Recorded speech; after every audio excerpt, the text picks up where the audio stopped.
الحمد لله والصلاة والسلام على رسول الله وعلى آله وصحبه ومن والاه، أما بعد. إخوتنا الكرام، فقد توقفنا في الدرس الماضي عند قول المؤلف حفظه الله، يعني في قوله: ويبقى الإكراه الملجئ باصطلاح الحنفية، وهو ما كان التهديد فيه بقتل أو قطع طرف أو جرح أو ضرب مؤلم ونحو ذلك ممن يمكنه فعل ما هدد به. وقد بينا أن الإكراه يختلف مفهومه عند الجمهور والحنفية. قسم الإكراه إلى نوعين: إكراه ملجئ والإكراه غير ملجئ. والإكراه ملجئ عند الحنفية يختلف مفهومه عند الجمهور، وما يعتبره الحنفية من أنه من الإكراه الملجئ فهو عند الجمهور من المكره أو من الإكراه غير الملجئ. وتطرقنا كذلك إلى تحرير محل النزاع فيما بين الجمهور والحنفية. والآن قول المؤلف حفظه الله، يعني نقطة الخلاف بين الحنفية وبين الجمهور، وهو في قوله: ويبقى الإكراه الملجئ باصطلاح الحنفية، وهو ما كان التهديد فيه بقتل أو قطع طرف أو جرح أو ضرب مؤلم أو نحو ذلك ممن يمكنه فعل ما هدد به. قال المصنف حفظه الله: فهذا مختلف فيه على أقوال. القول الأول أن الإكراه لا يمنع التكليف، وهو مذهب الشافعية والحنفية وجمهور الأصوليين، ولكن الحنفية يعبرون بعبارة أخرى، وهي قولهم: لا يؤثر في أهلية الوجوب ولا في أهلية الأداء، لأنهم لا يعبرون بالتكليف. والقول الثاني أنه يمنع التكليف بما يوافق مراد الشارع، ولا يمنع التكليف بنقيضه، وهذا مذهب أهله. ومعناه أن من أكره على فعل مراد للشارع لأجل الإكراه فلا يثاب على هذا الفعل. منع يعد مكلفا فيعاقب على الترك، وإن أكره على فعل يخالف مراد الشارع وسب الرسول صلى الله عليه وسلم فإن امتنع فهو مكلف ويثاب، وإن فعل فليس بمكلف فلا يعاقب. هذا القول أنهم يربطون بين التكليف والثواب والعقاب. إذا التكليف فلا بد من الثواب أو العقاب، وحيث عدم التكليف فلا ثواب ولا عقاب. والجمهور مع قولهم إن الإكراه لا يمنع التكليف لا يقولون إن المكره يؤاخذ على كل ما يقوله أو يفعله، لأن التكليف عندهم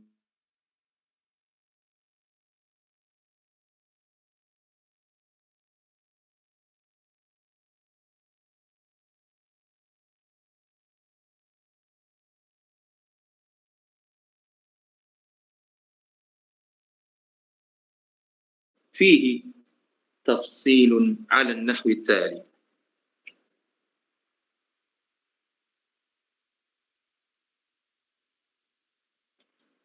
Pada malam hari ini insya Allah kita akan lanjutkan kembali kajian Dan seperti yang telah kita jelaskan pada pertemuan yang lalu, di antara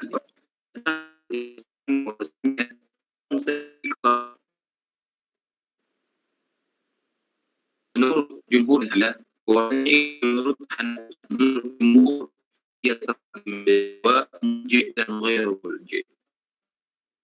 Begitu juga pembagiannya menurut Hanafiyah. Hanya saja mereka berbeda pandangan di masalah ikrah mulji ini. Jadi ikrah mulji ini definisi menurut jumhur berbeda dengan definisi yang dikemukakan oleh Hanafiyah. Definisi yang dikemukakan oleh Hanafiyah dalam kasus ikrah mulji ini sama dengan definisi jumhur dalam kasus ikrah ghairu mulji. Nah, apakah orang yang mukrah dalam hal ini, misalkan dalam menurut istilahnya Hanafiyah, orang yang dipaksa mendapat ancaman, seperti bahkan dibunuh, seperti ingin dipotong misalkan jari-jarinya, atau disakiti, atau dilukai, dan seterusnya. Bisa dilakukan oleh orang yang diintimidasi tadi, diancam tadi, atau diikrah tadi. Maka dalam hal ini terjadi khilaf di kalangan para ulama. Yang pertama, ada yang mengatakan bahwasanya ikrah ini tidak la yamna'u taklif. Artinya, dia mukallaf. Jadi ikrah yang seperti di atas tadi, menurut jumhur usuliyin, bahkan itu adalah mazhab Hanafiyah itu sendiri, la yamna'u taklif. Artinya dia mukallaf. Hanya saja Hanafiyah tidak mengatakan dia ghairu mukallaf, tapi mereka itu mengungkapkannya dengan istilah lain. Jadi mereka katakan la yu'athir fi ahliyatil wujub wala fi ahliyatil ada. Dan kita juga telah menyinggung masalah ini. Apa sih arti ahliyatul wujub dan apakah arti daripada ahliyatul ada? Kita katakan bahwasanya ahliyatul wujub kondisi di mana seseorang itu layak untuk menerima sebuah perintah. Adapun ahliyatul ada di mana kondisi itu layak seseorang untuk menjalankan perintah itu.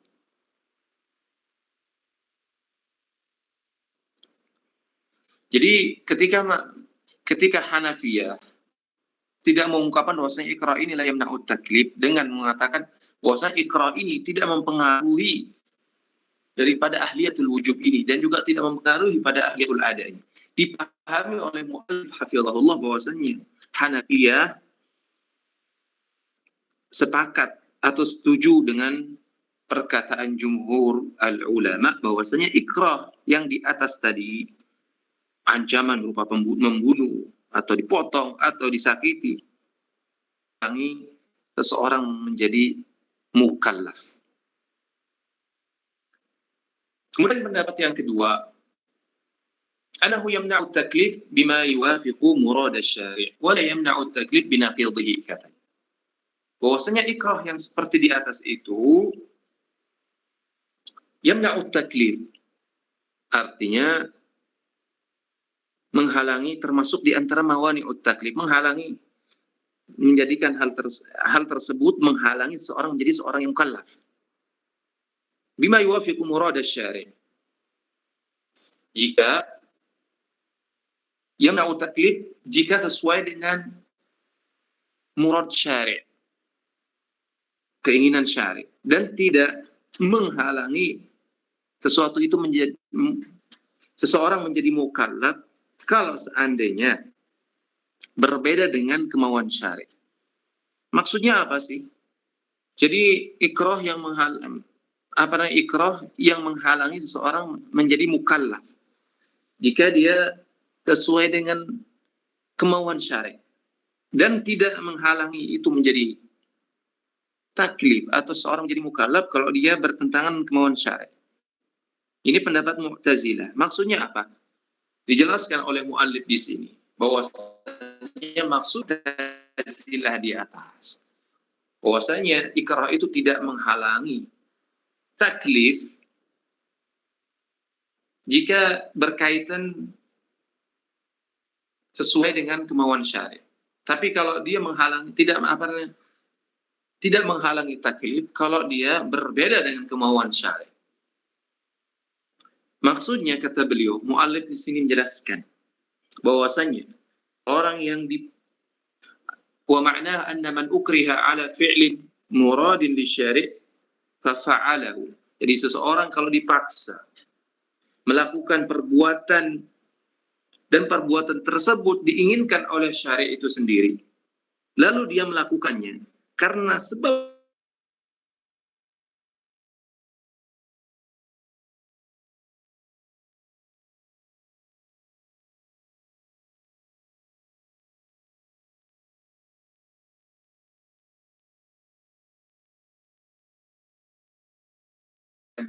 tapi karena dipaksa dia melakukannya, apakah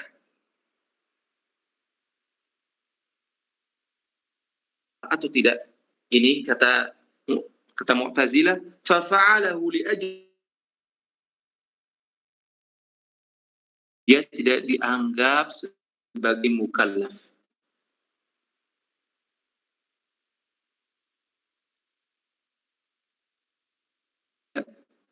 Sebenarnya perbuatan tersebut adalah perbuatan baik, tapi karena dia dipaksa, akhirnya terpaksa, maka di samping dia tidak mukallaf, dia juga perbuatan tidak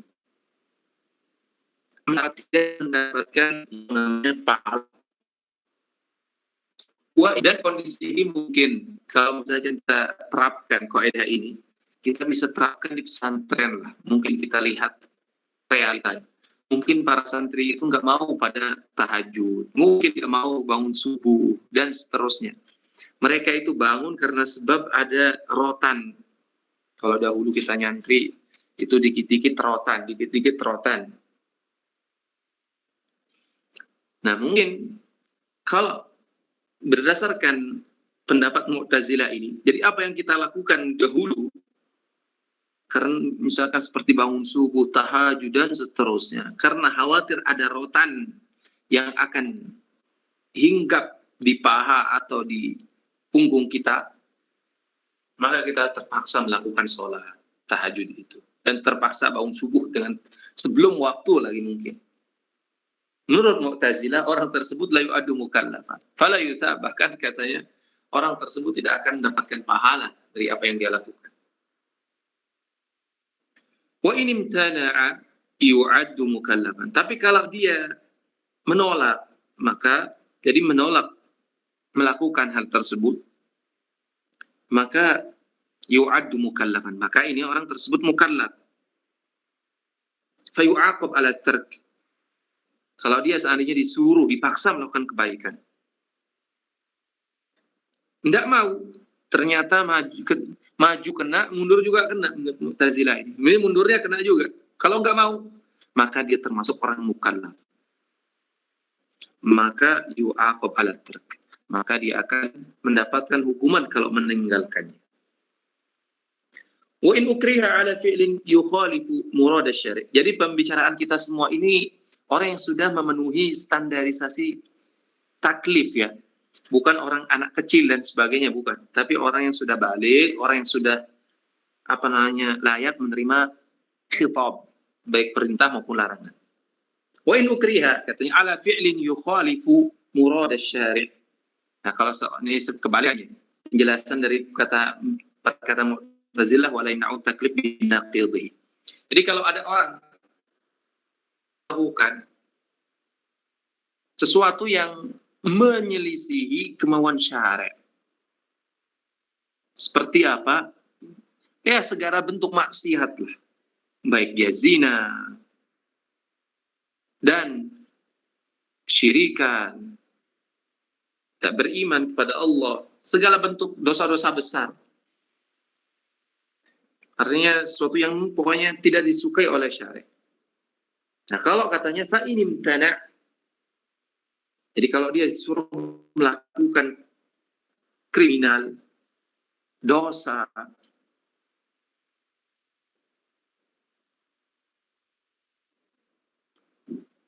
menolak apakah dapat pahala atau tidak.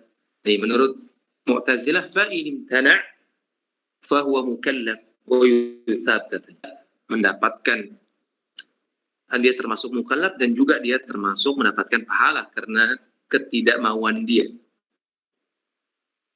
Nah, kalau dia melakukan apa yang dipaksakan tadi,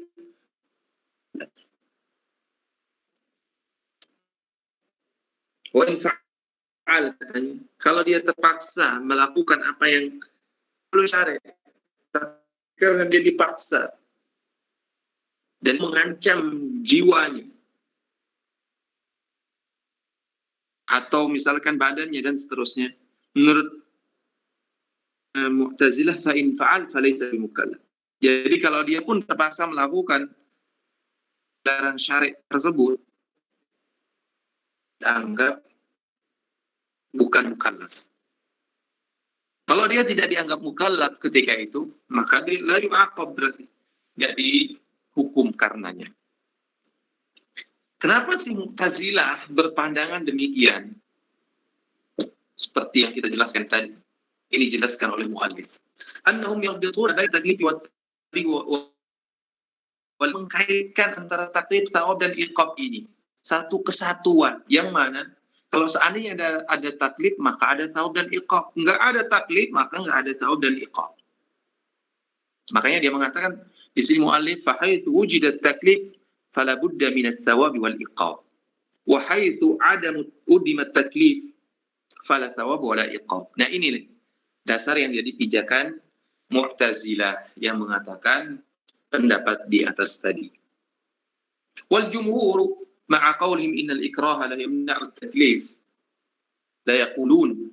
Pendapat jumhur katanya, meskipun mereka mengatakan bahwasanya ikrah itu tidak menghalangi taklif, mereka tidak mengatakan innal mukrah yu'akhad ala kulli ma yaquluhu aw yaf'aluhu.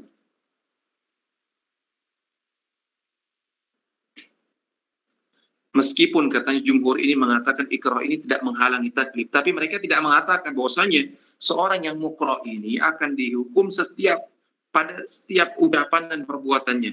Enggak.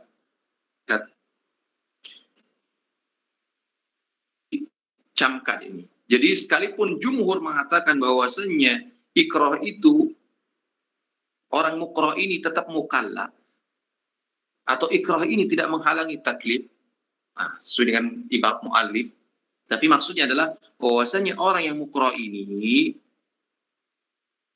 seperti yang disebutkan di atas tadi tetap mukallaf, tapi meskipun demikian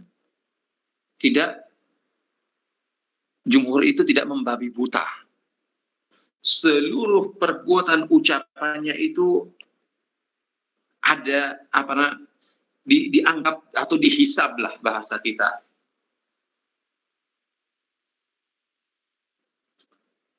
Ya. Lianna taklif, apa alasannya? Kenapa tidak dianggap seluruh ucapannya atau perbuatannya? Lianna taklif indahum, ya, al-khitabu bi amrin aw nahyin. Jadi khitab menurut jumhur itu adalah amr bin wa aw nahy.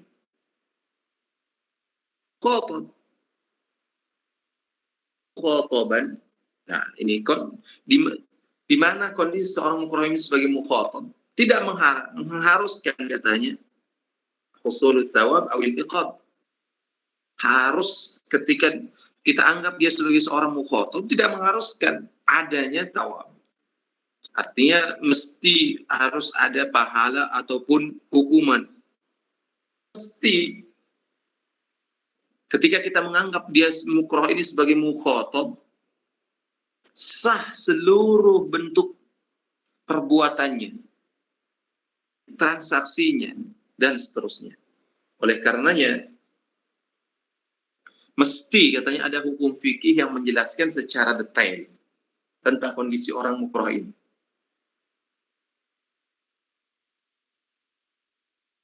Pertama, wal hukmul fiqhi lima yaf'aluhu al-mukrah fihi, katanya. tafsil ala nahwi tali. Ini mesti harus ada rinciannya, hukum fikihnya terhadap apa yang dilakukan oleh orang yang mukroh ini. Katanya, kalau seandainya dia diikrah bihaqqin ala bai'i malihi ghurama atau ala itqi 'abdihi wa nahwi dzalik, fahadha yunaffadh wa yasih katanya. Ada namanya ikrah bihaq, paksa nih, menjual, memaksanya dia menjual apa yang dia miliki. Kalau kita mengatakan biasanya al-ikrah ini ghair, apa namanya, kita generalisir maknanya bahwasanya ikrah ini ghair mukhatab. Misalkan kita katakan, nah ini tentunya tidak benar. Tapi mesti ada rinciannya. Kalau seandainya ikrah ini berkaitan dengan hak orang, berhutang pada seseorang, dia nggak mau bayar tapi dia memiliki aset, maka di sini seorang hakim wajib memaksa si pemilik aset ini untuk menjualnya sehingga dia bisa membayar hutangnya kepada para penghutang ghurama ini.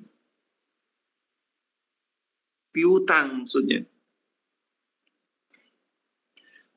Aw ala itqi 'abdihi. Kalau seandainya katanya menjual hartanya untuk apa? Untuk membebaskan budaknya.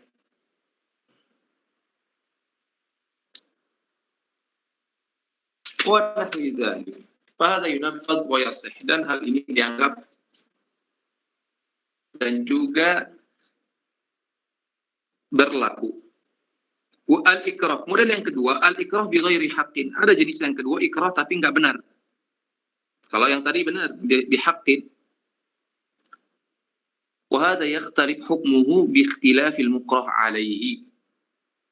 Fahuwa imma an yakuna qawlan aw fi'lan katanya. Dan ikrah bi ghairi haqqin hukumnya sesuai dengan apa yang dipaksakan kepadanya. Jadi jenis perbuatan yang dipaksakan kepadanya. Apakah bentuknya perkataan atau perbuatan? Nah, dirinci. Kalau dia perkataan bagaimana? Fa'amal aqwalu fahiya anwa'u nujmilu ahammaha fima yali katanya. Dia ada beberapa macam. Dan yang paling penting di antaranya adalah al-uqud al-maliyah. Seperti dalam hal misalkan transaksi yang sifatnya mal, berupa harta. Seperti jual beli atau ijarah, kal bai'i wal ijarati wa nahwi dzalik. Nah, kalau seandainya ada orang yang dipaksa untuk jual beli atau dipaksa untuk menyewa misalkan. Ya, apakah transaksi yang demikian dianggap sah atau tidak? Atau menurut disebutkan oleh muallif, wa hadhihi la tasih wa la tan'aqid 'inda jumhur. Kalau seandainya ada pemaksaan dalam hal jual beli, begitu juga dalam sewa menyewa, maka demikian tidak sah dan tidak berlaku menurut jumhur.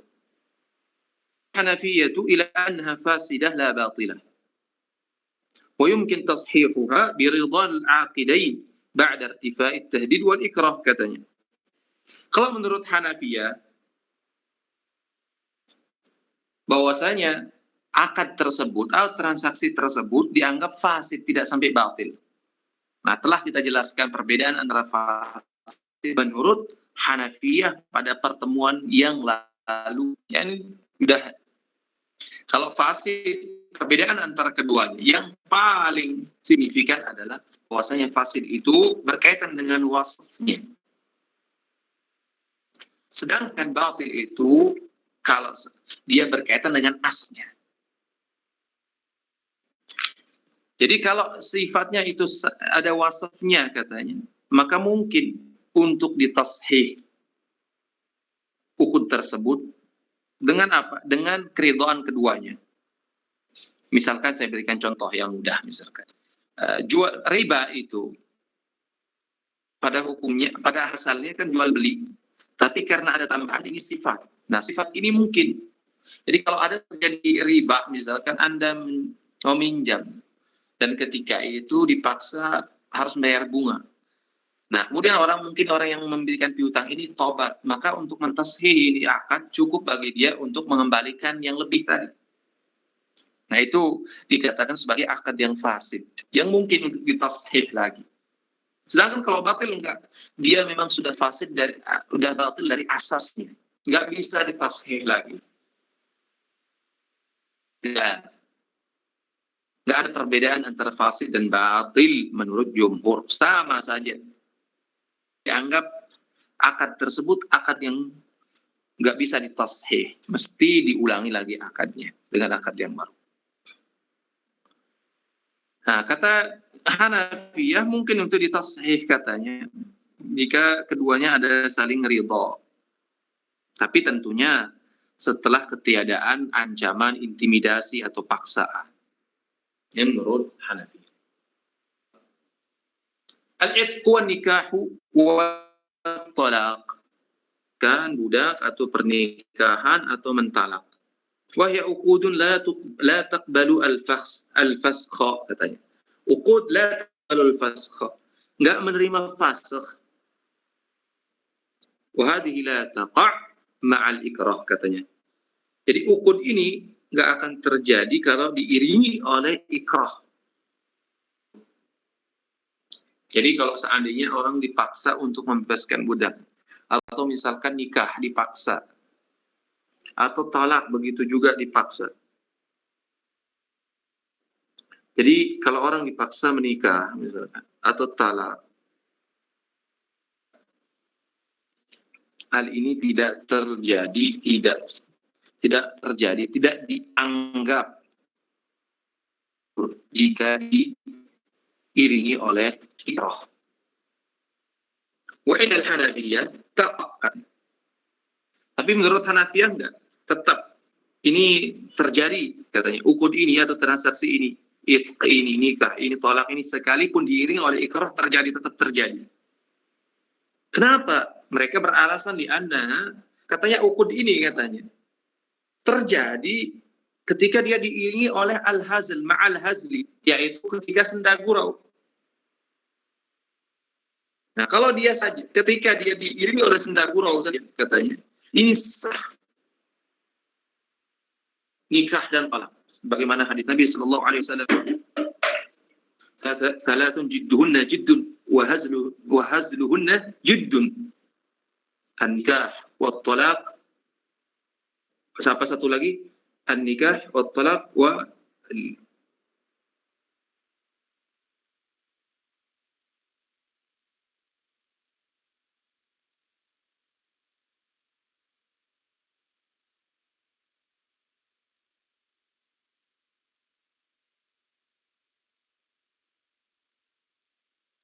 hazluhunna jiddun.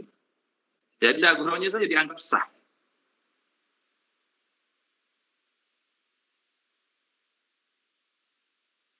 Pun itu diiringi oleh paksaan.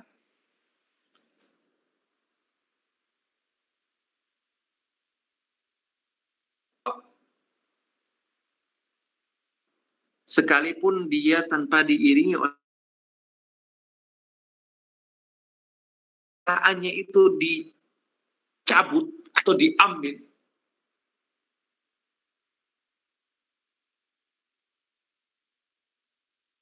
maka begitu juga raj'ah sebenarnya sama. Walakin yarji' ala man ma lahiqahu minal khasarah. Tapi bedanya Hanafiyah mengatakan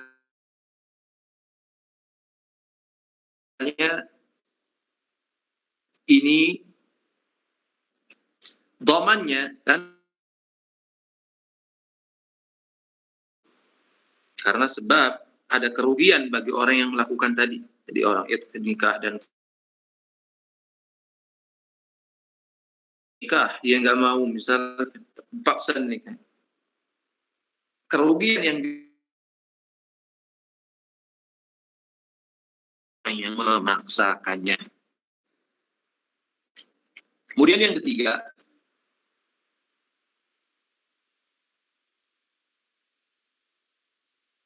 dipaksa lakukan sesuatu yang diharamkan, perkataan yang diharamkan.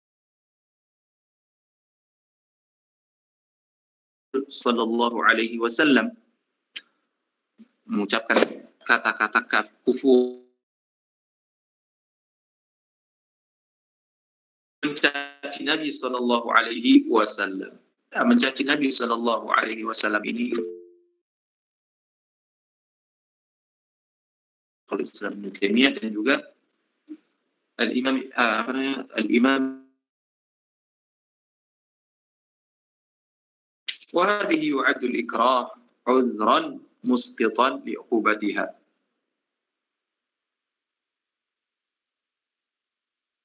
Kalau seperti ini katanya, kalau seorang dipaksa untuk mengucapkan perkataan kufur, begitu juga untuk mencaci Nabi Shallallahu Alaihi Wasallam, dan semua ini adalah perkataan yang diharamkan oleh Arab. Tapi kalau seorang mendapati dalam kondisi ini, maka uzur ikrah ini dianggap sebagai uzur yang menggugurkan hukuman kepadanya. Kalau seandainya terpaksa dia mengucapkannya, sedangkan hatinya, yang penting hati sekarang ini, wa qalbuhu mutmainnun bil iman. Sebagaimana firman Allah Subhanahu wa taala, illa man ukriha wa qalbuhu mutmainnun bil iman. Ayat ini berkaitan dengan Ammar bin Yasir radhiyallahu anhuma. Dan kondisi seperti inilah yang dialami sebagian orang. Ada yang kuat mengambil azimah, ada yang mengambil rukhsah dalam hal ini. Nah, seperti bapaknya misalkan Yasir dan ibunya Sumayyah, maka mereka mengambil azimah, rela untuk meninggal syahid di jalan Allah Subhanahu wa taala. Bahkan keduanya merupakan orang pertama syahid di jalan Allah Subhanahu wa taala. Nah, ini yang diambil oleh Imam Ahmad. Konsekuensi ini azimah, sekalipun beliau sampai patah-patah katanya tulang, penjara dan sebagainya, disiksa setiap harinya. Sedangkan ulama-ulama yang lain yang mungkin sejawat dengan Imam Ahmad lebih banyak mengambil rukhsah. Maka saya ada membaca sebuah tulisan itu lewat di FB, ada yang mengatakan, jadi kalau orang katanya dalam kondisi seperti ini, ada yang mengatakan apa ya, saya lupa itu ungkapannya. Tapi setidaknya dia mengatakan orang dalam kondisi seperti itu, ketika mengalami fitnah, ujian, sebagainya, di sana kadang diuji kesaksiannya, kekuatannya. Kadang dia mesti mengambil tauriah atau berusaha menyelamatkan dirinya. Nah, mungkin kejadian baru-baru inilah kejadian di mana seorang dai muslim, seorang dai Mesir yang sedang diuji. Dia sebenarnya lagi diarahkan antara hidup dan mati. Maka dia berusaha untuk, dia seolah dianggap bahwasanya dia mumayyid dan seterusnya. Padahal dia orang yang lebih alim dan hebat dari beliau. Jauh ulama-ulama yang hidup sejaman dengan Imam Ahmad saja, bahkan berusaha melakukan tauriah. Bahkan sampai-sampai diceritakan ketika mereka mengatakan amsal kalamullah, Al-Quran itu kalamullah atau makhluk. Mereka mengatakan, adapun katanya menggunakan tauriah, dia menunjukkan dengan jari-jarinya, ini jarinya. Jadi maksudnya dia bukan kalamullah itu adalah makhluk, tapi maksudnya jari-jarinya ini yang menunjukkan ini adalah makhluk. Itu untuk apa? Untuk melindungi dirinya. Nah, sebagian kadang ada yang nyinyirin seperti kondisi mereka, karena mereka ya Allah memberikan kemudahan, Allah memberikan rukhsah, tapi bagi yang mereka yang mengambil azimah dan kokoh, nah itu yang akan menjadi takhlid, akan menjadi kekal nantinya, seperti Imam Ahmad, sekalipun dia sendiri atau berdua, namanya akan terus dikenang. Sebagian orang mungkin karena dia belum pernah mengalami kondisi seperti itu, intimidasi yang sangat luar biasa.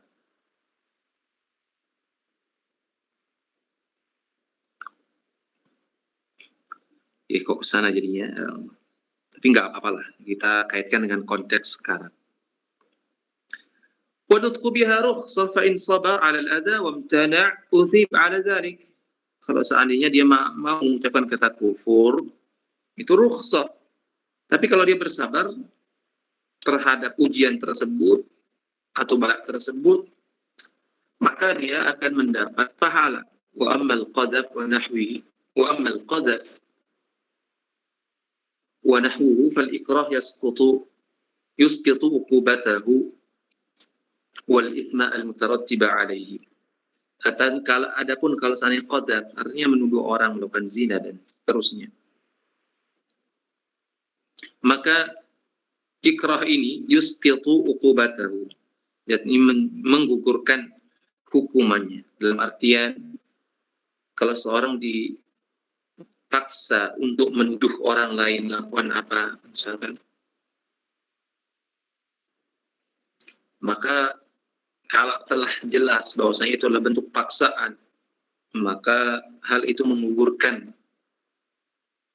hukuman yang diterimanya dan juga dosa yang diperoleh karena melakukan hal tersebut, yaitu melakukan qadzaf itu. Kemudian yang kedua sekarang yang berkaitan dengan al-af'al. Nah, bagaimana yang berkaitan dengan af'al perbuatan? Wahya anwa' ahamuha ma yani. Macam-macam juga. Contoh misalkan af'alul kufur. Perbuatan yang mengarahkan kepada seseorang menjadi kafir karenanya. Seperti misalkan tamziqil mushaf wa ihanatihi wa dzabhi lis-sanami wa nahwi dzalik. Wa hadhihi kan nutqi bil kufri yurakhas lil mukrah fi fi'liha in fa'alaha wa qalbuhu mutma'innun bil iman 'ala as-sahih. Kata beliau, perbuatan yang menjadikan seorang bisa menjadi kafir karenanya, seperti merobek-robek mushaf, atau menghinakan, merendahkan mushaf, atau misalnya menyembelih untuk berhala, wa nahwi dzalik, dan juga sejenisnya yang lain, seperti misalkan menyembah kuburan, atau memohon kepada selain Allah, dan seterusnya. Maka ini hukumnya katanya seperti halnya mengucapkan kafir, di mana orang yang dipaksa mukrah ini diberikan rukhsah kalau seandainya dia terpaksa melakukannya, sedangkan hatinya tetap tenang beriman kepada Allah Subhanahu wa taala, ala sahih. Nah, ini menurut pendapat yang sahih menurut beliau. Artinya beliau memberikan isyarat ada pendapat yang lain yang menunjukkan bahwasanya orang yang melakukan hal tersebut, sekalipun dia dipaksa, katanya, maka dianggap telah melakukan kekafir. Dia layak mendapatkan hukum kafir, hukum kufur lah, karena dia melakukan hal tersebut, sekalipun itu dipaksakan. Namun menurut mu'allif hafizahullah, yang sahih, yang tepat dari pendapat itu adalah dia statusnya sama dengan orang yang dipaksa mengucapkan kalimat kufur.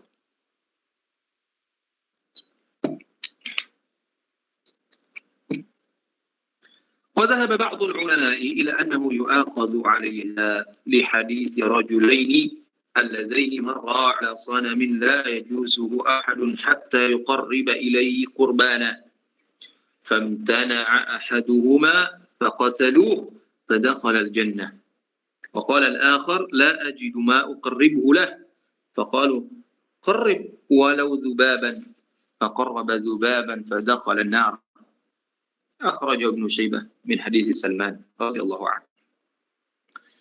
Pendapat yang kedua, ada yang mengatakan enggak.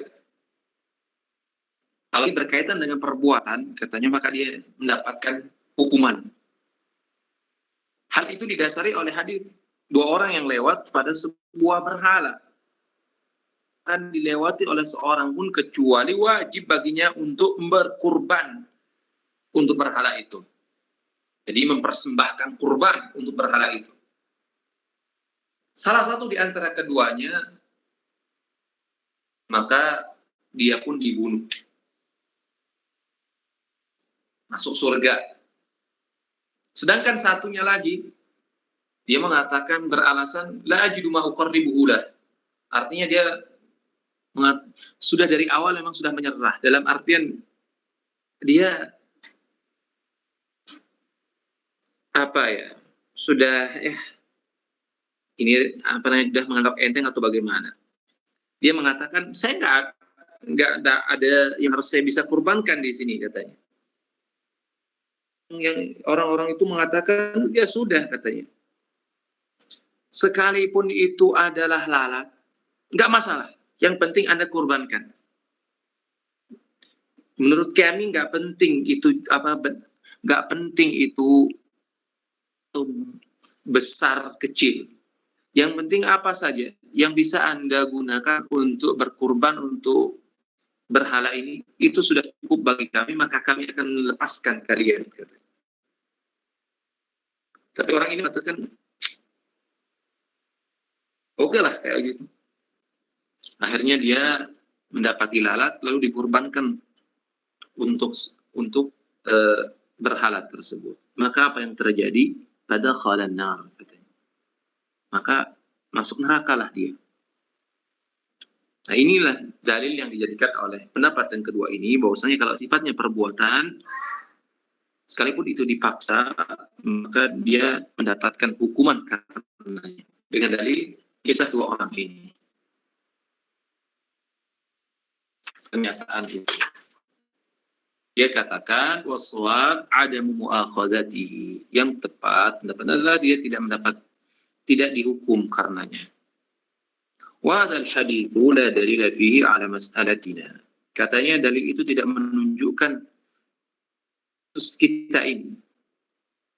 Kenapa wahai muallif? Ya ar-rajul alladhi qarraba dhubaban qarrabahu mukhtaran ta'ian bidalil annahu 'allala 'adama at-taqrib lis-sanam bi'adami wujudihi ma yuqarribuhu wa lam yu'allilhu bit-tahrim wal khawfi min ghadabillahi jalla wa 'ala. Katanya, Anda tadi katanya,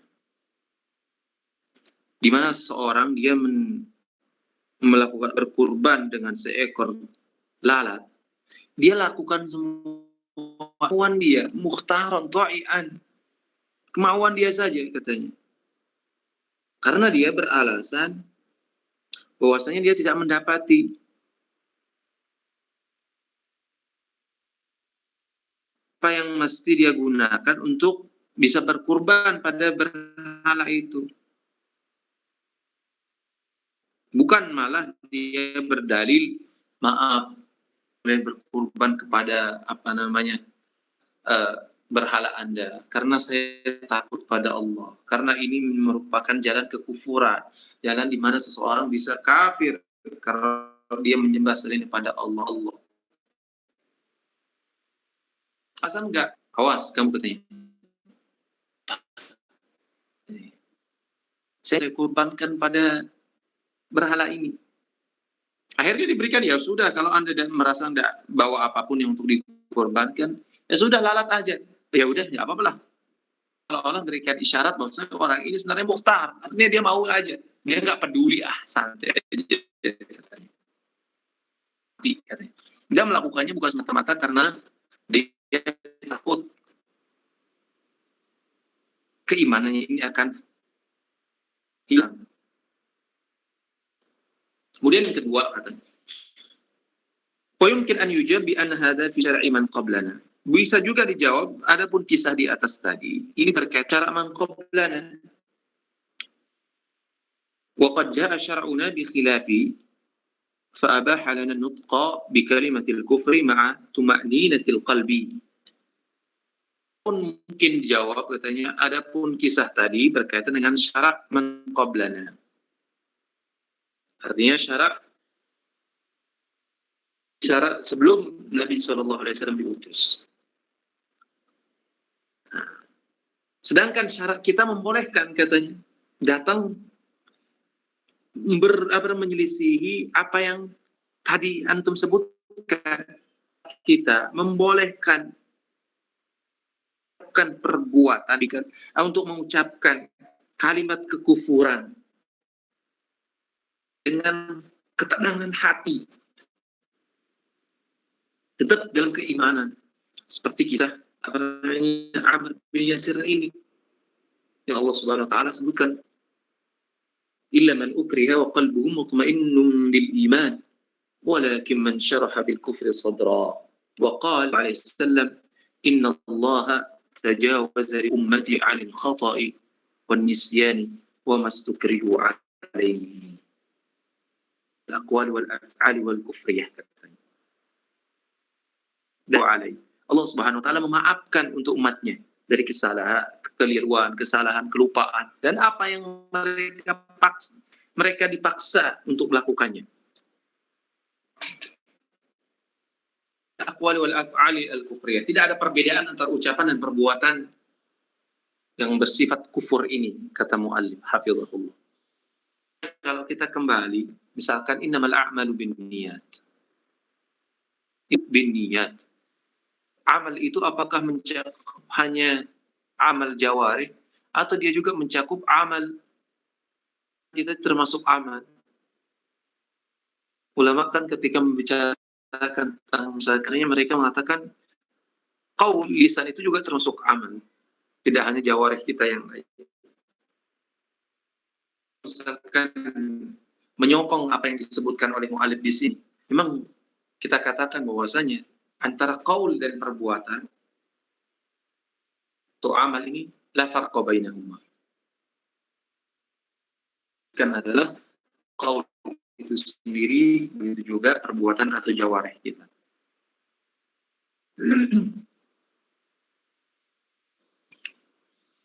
Qatlul maqsumi aw jarhuhu aw qat'u tarafin. Begitu juga katanya membunuh orang maksum atau melukainya atau memotong jari-jarinya, satu jarinya. Wal ikrah la yubihu dzalika mutlaq. Boleh. Tidak membolehkan itu semua berdasarkan kesepakatan. Jadi perbuatan dari orang misalnya dipaksa untuk membunuh orang lain yang sebenarnya maksum, artinya dia nggak ada salah apa-apa, atau disuruh melukai, maka ikrah dalam hal ini katanya bolehkan seseorang untuk melakukan itu. Kalau dia mau harus melakukan itu, melakukan apa yang dipaksakan kepadanya dari membunuh orang atau memotong misalkan jari jari orang, dia tambah orang yang melakukan itu berdosa berdasarkan kesepakatan. Permasalahan kalau dia melakukannya dengan keterpaksaan, apakah dia dikisos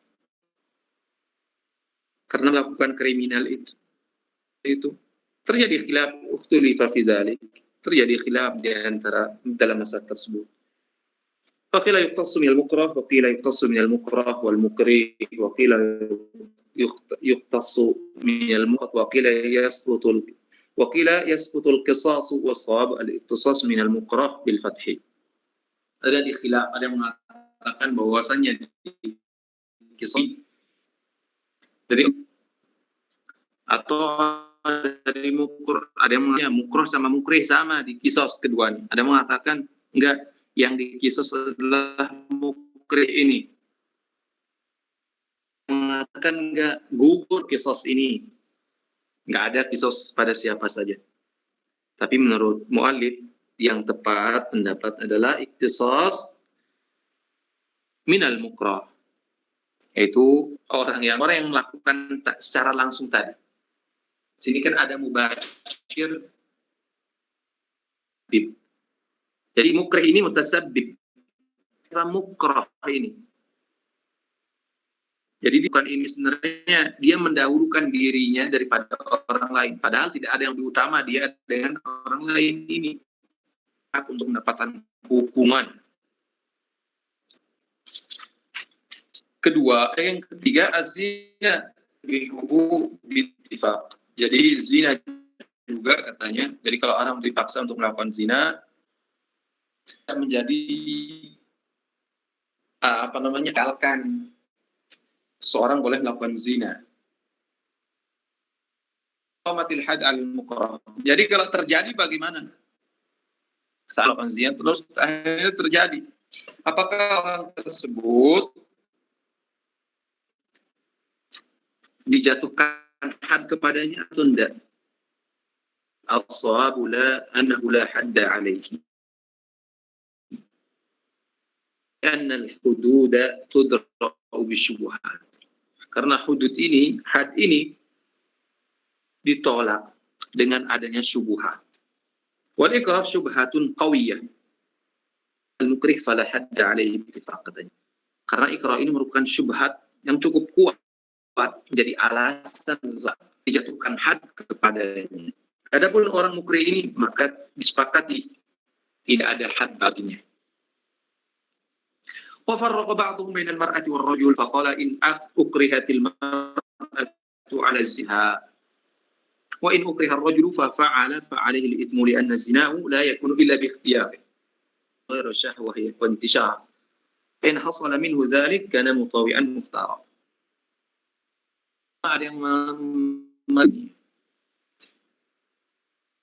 Kita mesti bedakan katanya antara laki dan perempuan. Dapat dosa. Kalau dia melakukan zina karena sebab dipaksa, maka dia tidak dapat dosa. Tapi kalau laki-laki ini katanya, kalau dia dipaksa melakukan zina lalu melakukannya, maka dia mendapatkan dosa. Kenapa? Karena dia melakukan zina itu tidak akan melakukan zina itu karena kemauan dia. Kok bisa kemauan dia? Iya. Karena nggak mungkin orang melakukan jima kecuali tanpa adanya syahwah. Artinya ada, jadi tidak mungkin akan terjadi jima kalau seandainya tidak ada syahwat dari laki-laki ini. Terjadi itu. Artinya kalau seandainya muncul syahwatnya, semangat untuk melakukan itu.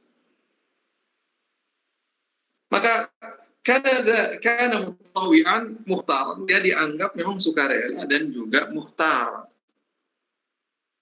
Kemauan dia sendiri. وبهذا يتبين أن قول جمهور العلماء إن المكره مكلف وإن الإكراه لا يمنع التكليف لا يعني مؤاخذته على كل ما أكره عليه. Dari sini kita bisa simpulkan bahwasanya katanya perkataan jumhur ulama yang mengatakan bahwasanya seorang mukrah itu mukallaf dan ikrah itu tidak menghalangi taklif, tidak berarti dihukum atas segala apa yang adanya. Artinya di sini ada proporsional lah dari pendapat jumhur ini. Jadi harus perlu dirinci kapan dia dihukum, kapan dianggap ikrahnya, kapan tidak. Ulama'i anna Allah qad afa 'anil mukrah illa fil halat allati qaddama fiha siyanata nafsihi ala siyanati ghairihi min al-muslimin qala innal mukrah ghairu mukallaf. خالف الجمهور في ذلك من حيث اللفظ لكنه موافق لهم في المعنى نظر إلى آثار التكليف وأهمها المؤاخذة الأخروية فوجدها منتفية فنفى التكليف.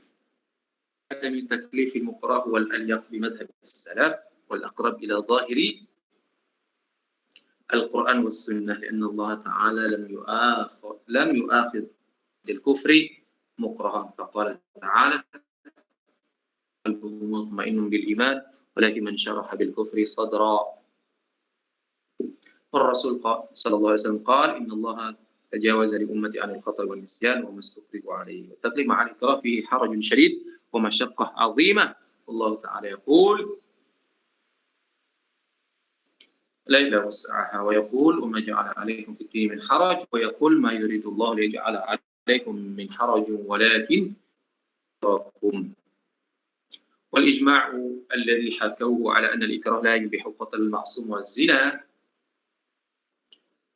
يحمل لم يسقط عنه الإثم، لأنه في القتل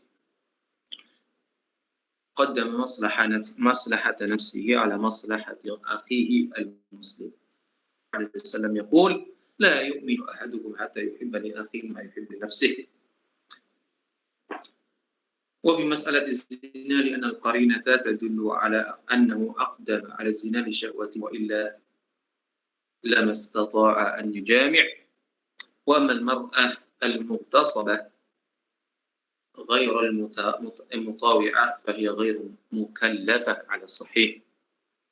مسألة تكليف المكره ذات صلات بمسألة تكليف المكره ذات صلة بمسألة أخرى، وهي مسألة التكليف بما لا يطاق، فإن أكثر الأشعرية على صحة هذا التكليف كما تقدم، ولهذا الناس هم أن يقولوا هنا بتكليف المكره، هناك أنه لا يجوز التكليف بما لا يطاق، ينبغي أن نقول هنا بمنع تكليفه.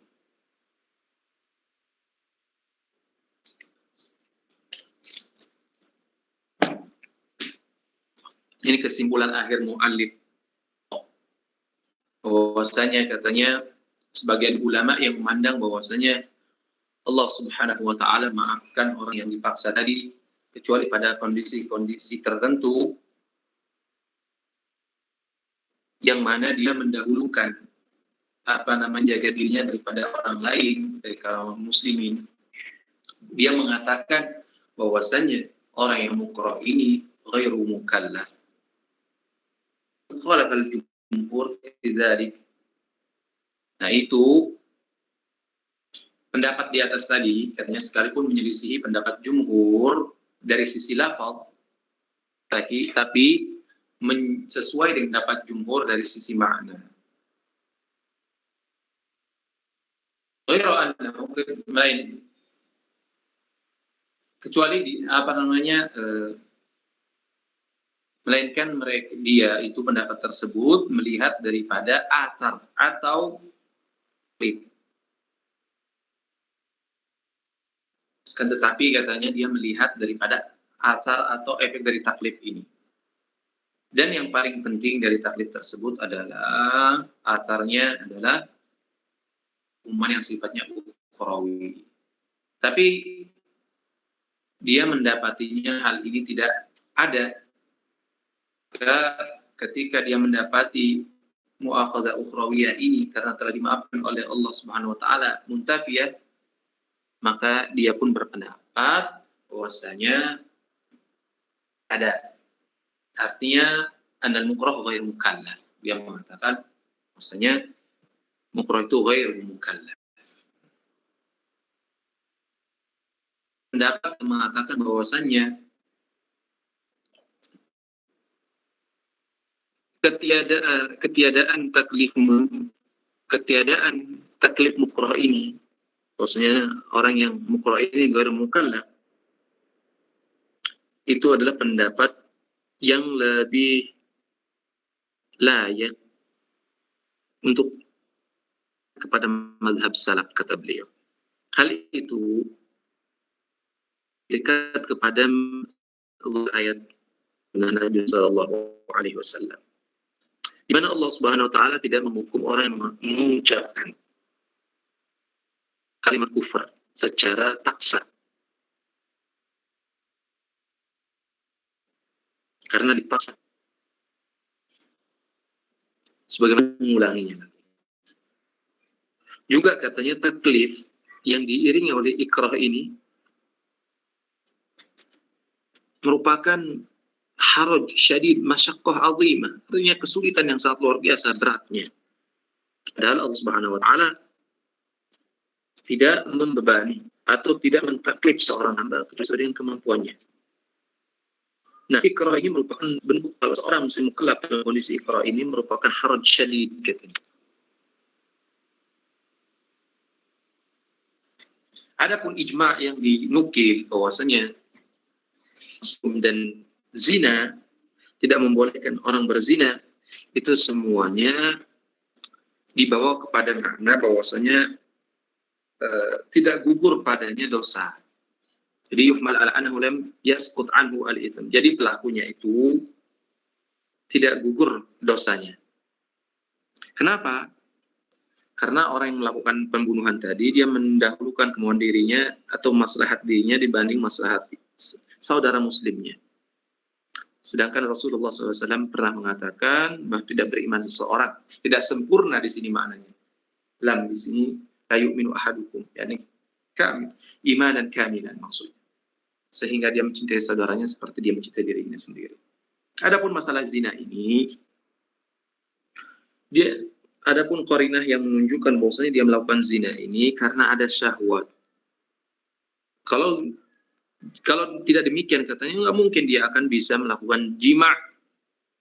Adapun orang yang melakukan wanita yang diperkosa yang tidak atas kemauan dirinya, maka dia menurut pendapat yang sahih dia tidaklah mukallaf.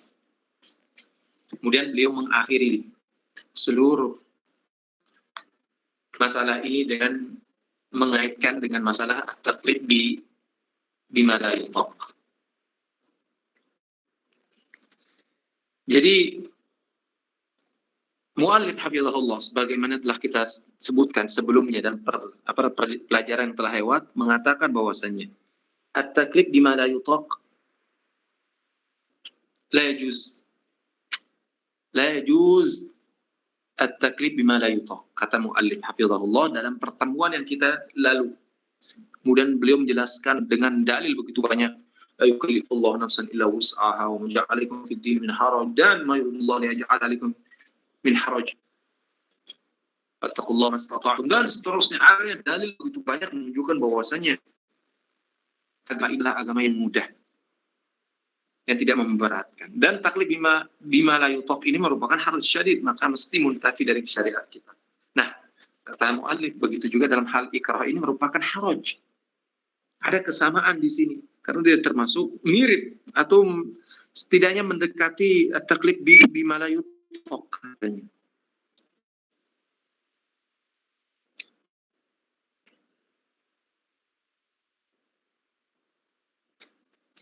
Sedangkan kalau Asy'ariyah beda. Kalau Asy'ariyah dari awal mereka mengatakan mungkin artinya juz at-taqlid. Kalau seandainya mereka mengatakan yajuz at-taqlid bima la yutaq, ini la yutaq saja. Nah, terlebih katanya at-taqlid bil ikrah. Artinya taklif bil ikrah ini mungkin lebih rendah lah dibanding taklif bima la yutaq. Kalau demikian, maka sesuai dengan asas Asy'ariyah bahwasanya kalau seandainya boleh kita berpendapat bahwasanya boleh at-taklif bima la yutaq, begitu juga lebih utama kalau taklif dengan sebab ikrah ini. Wallahu a'lam bis-shawab. Nah, ini mungkin kajian kita pada malam hari ini. Mudah-mudahan Allah Subhanahu wa taala memberikan kita taufik. Perlu ditekankan kembali bahwasanya insyaallah jadi hari Ahad sama hari Selasa. Jadi hari Ahad hari ini mungkin kajian kita adalah usul fiqh alladzi la yas'ul faqih jahlu.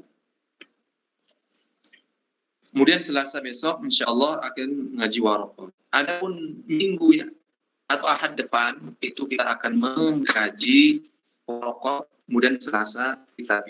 Dan insyaallah akan pandu oleh bagaimana biasa oleh salah satu admin kita Ustadz Jihad dan juga insyaallah dengan Ustadz Zaini. Mudah-mudahan kalau seandainya Ustadz Jihan ini lupa mungkin. Nah, Ustaz saya ini mungkin bisa mengingatkan, bisa membuat pengumuman. Kadang mungkin ada yang kelelahan atau dan sebagainya. Dan terima kasih banyak atas bantuannya selama ini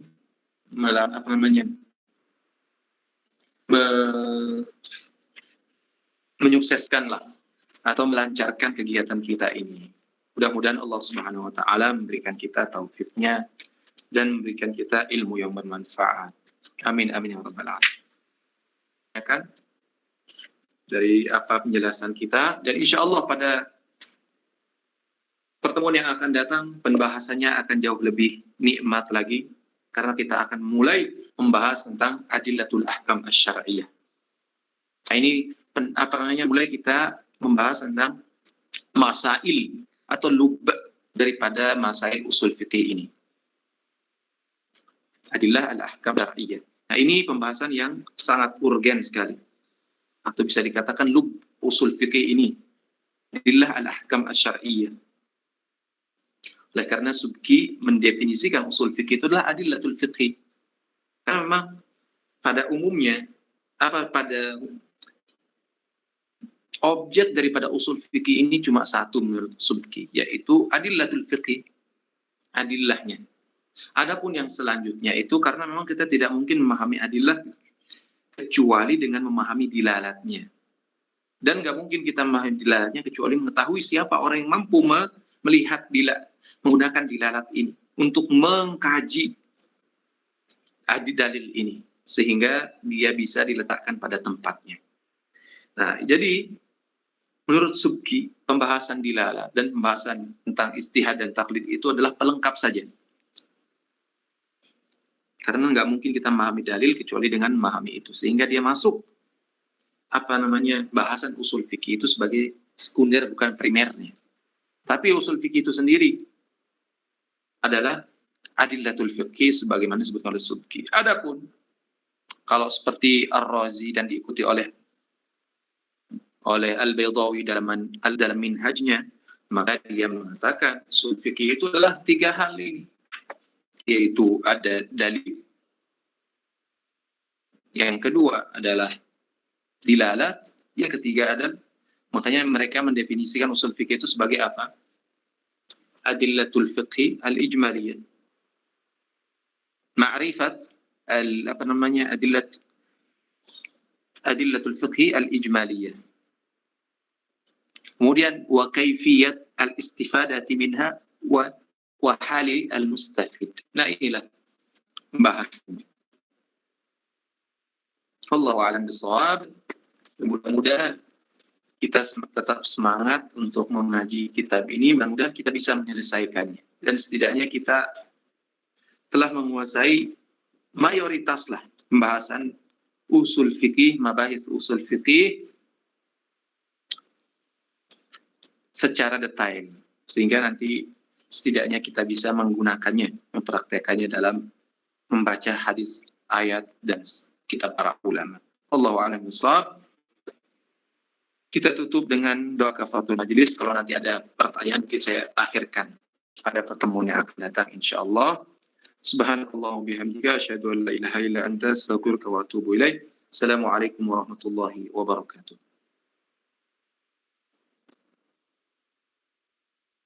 Waalaikumsalam warahmatullahi wabarakatuh. Waalaikumsalam warahmatullahi wabarakatuh.